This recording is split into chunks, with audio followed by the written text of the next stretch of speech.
tahu lagi berantem sama siapa. Kalau kita nggak tahu kompetitornya, maka kita berangan-angan sendiri. Jadi kalau dalam sebuah permainan tuh yang lagi bertempur ada lawannya, wah bikin strategi gimana caranya supaya dia menang. Nah, Bapak dan teman-teman yang lain yang nggak tahu kompetitornya, dia dipojokin sendiri gini, nggak ada lawannya, gini aja. Dan kata orang-orang, dia ngapain sibuk sendiri? Karena nggak tahu kamu lagi perang sama siapa. Kita mesti tahu kompetitor kita siapa, biar kita tahu apa yang kurang dari kita dan kita bisa perbaiki dan sehingga kita bisa menonjol dari dia. Kalau bakso ini pesaingnya si A misalkan, si B, si C, kita pelajari, kita beli produknya. Ibu pernah nggak beli produk kompetitor ini? Bapak-bapak pernah nggak beli produk kompetitor? Saya tiap bulan saya wajibkan semua marketing beli itu. Buat apa? Buat kita pelajari. Oh, ini bagusnya di sini, dia enaknya di sini, dia pelayanannya bagus. Oh, dia kemasannya lebih oke. Tapi di sininya kurang. Oke, kita bisa masuk di sebelah sini nih untuk bisa perang sama dia. Kan itu namanya strategi. Jadi beli produk kompetitor, cobain. Bahkan pelayanannya kayak gimana, di media sosial tanggapannya kayak gimana. Kalau dia menang di offline, bisa kali kita menang di media sosial, pelayanannya paling cepat, paling ramah, bisa kali kita menang di situ. Sehingga kita tahu apa yang harus kita menangkan kalau kita tahu kompetitornya. Cobain untuk produknya, jalan ke sana, beli, rasakan pengalamannya, apa yang kurang, ayo kita masuk dan kita akan menang di situ. Itu fungsi kompetitor. Jadi jangan berasumsi kayaknya sih begini, bagusnya sih gini ya kayaknya. Bisnis itu berhitung, bukan asumsi. Itu ya, kompetitor. Pertanyaan yang keempat, di bidang apa saya bergerak? Saya bergerak di bidang apa? Di makanan ringan. Ini kerajinan anyaman. Ini kue basah. Gak ada yang minuman ya? Oh, ini apa ya? Jamur. Berarti ini makanan segar. Nah, itu di bidang apa saya bergerak? Sehingga Anda nggak salah kamar. Fungsinya apa? Bikin positioning. Tapi terlalu berat saya bahas di sini. Nanti minta Adidari untuk bahas tentang positioning. Kita workshop 3 hari 2 malam. Bikin positioning doang. Kejar-kejar deh. Kelima, ini yang penting. Siapa konsumen Anda? Kita udah tahu konsumen adalah orang yang mengeluarkan uang untuk membeli produk. Siapa konsumen kita? Semakin Anda dekat dan mengenal konsumen, semakin gampang membangun brandnya. Pasti semakin gampang jualan. Dengan kenal siapa yang akan beli produk kita. Dan terakhir, ini namanya unique selling point kalau bahasa akademik. Pertanyaannya adalah, kenapa Anda harus membeli produk saya? Jawabannya macam-macam, teman-teman. Kalau kita bercerita di media sosial atau kita penuh inspirasi, maka ada orang yang membeli produk kita karena kesamaan cerita. Sama-sama guru yang sedang mencari usaha sampingan agar hidup lebih mandiri, itu ceritanya tuh. Ada yang karena personal brandingnya kuat, oh dia adalah tokoh agama atau tokoh masyarakat. Ada orang yang beli karena dia orangnya terkenal.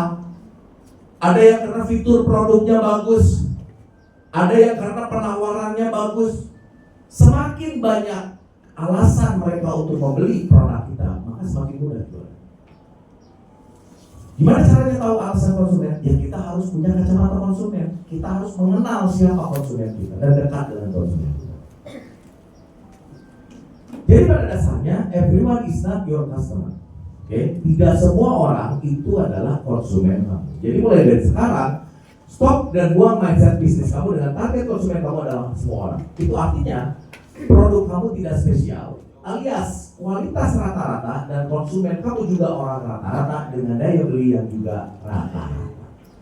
Kalau sudah begini, selamat datang di arena perang harga, di mana yang paling murah dialah pemenang. Kapan beli versinya? Gitu guys. Oke, sekarang kita pindah komunikasi. Kalau kita udah bisa merumuskan paling sederhana 6 pertanyaan tadi, maka waktunya kita berkomunikasi. Makanya kenapa di awal saya sampaikan 2 poin penting, manajemen dan komunikasi. Komunikasi adalah hal penting supaya kita dimengerti dengan jelas oleh orang lain. Kalau kemampuan komunikasi kita jelek, kadang-kadang kita mau maksudnya tuh A, bagus deh. Tapi karena ngomongnya jelek, diksinya berantakan, akhirnya maksud A yang bagus tadi jadi jelek.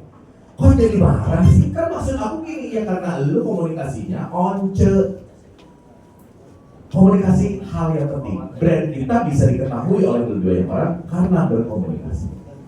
Oke. Komunikasi sebuah brand itu menyentuh 5 sensory experience atau menyentuh 5 indera manusia. Indera yang pertama ada indera penglihatan, ada indera pendengaran, indera peraba, indera perasa, indera penciuman, indera herlambang, indera peti, indera bunga, indera siapa gitu. Bonus.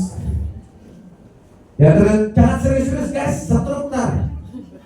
Pengusaha itu dekat sama depresi dan stroke. Santai aja, santai. Nah, turun nggak, relax, oke. Senyum, merkah. Ya ada aqua di sebelah, yo sambil yo. Namanya tuh koyor sebelahnya. Biar seru aja kita. Oke, kita ngomong indera penglihatan dulu. Bagaimana sebuah brand berkomunikasi melalui indera penglihatan? Di situ ada logo, ada nama, ada warna, ada bentuk tulisan, ya, ada tagline. Nah itu dia berkomunikasi lewat mata. Jadi kalau bikin logo, bikin nama jangan ngasal. Mulai pikirin dari sekarang. Logonya dibikin yang serius. Warnanya bukan warna yang kita suka, tapi warna yang mencerminkan kepribadian si konsumen atau si brandnya ini. Karena saya suka warna ungu, Pak, brandnya warnanya ungu aja, bodo amat loh. Ya, jadi itu indera penglihatan. Komunikasinya seperti itu. Lalu komunikasi melalui indera pendengaran. Coba kita tes ya. Kuping kita seberapa peka terhadap sebuah brand. Kalau saya sebutkan sesuatu ini, Anda tebak brandnya apa, oke? Dari Sabang sampai Merauke. Cepat banget kalau udah pergi sana. Teroret, teroret. Oke, soal jajanan cepat semua ya. Oke, thank you. Sari roti. Mas Akbar, saya nggak bisa bikin musik. Lu kalah sama tukang tahu bulat. Tahu bulat 500-an digoreng dadakan. Menurut gua suaranya nggak bagus-bagus banget tuh si kampret. Tapi kalau dia lewat kita tahu kalau dia tukang tahu bulat, kamu itu kan nasi goreng. Itu cara brand berkomunikasi. Mas Akbar, saya introvert, untuk UKM selalu nyari alasan pembenar biar dia tidak melakukan itu tuh. Kalah sama tukang bakso keliling, ada bunyinya tuh, ting ting ting. Nah, beda tuh sama tukang batagor, tok tok tok.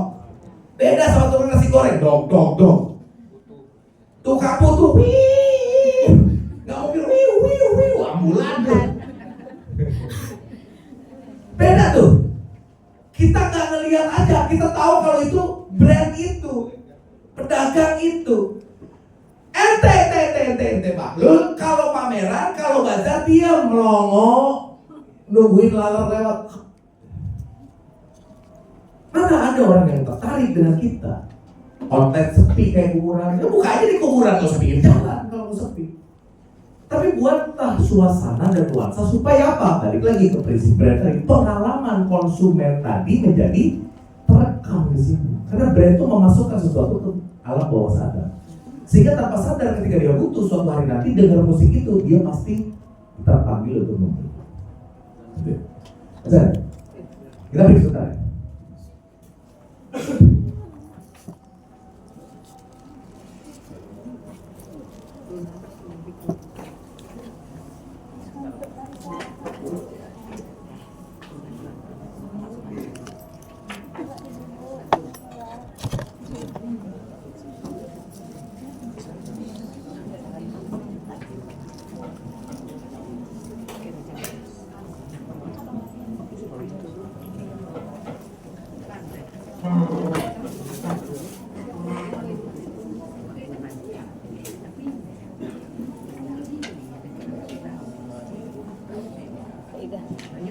Kaidah.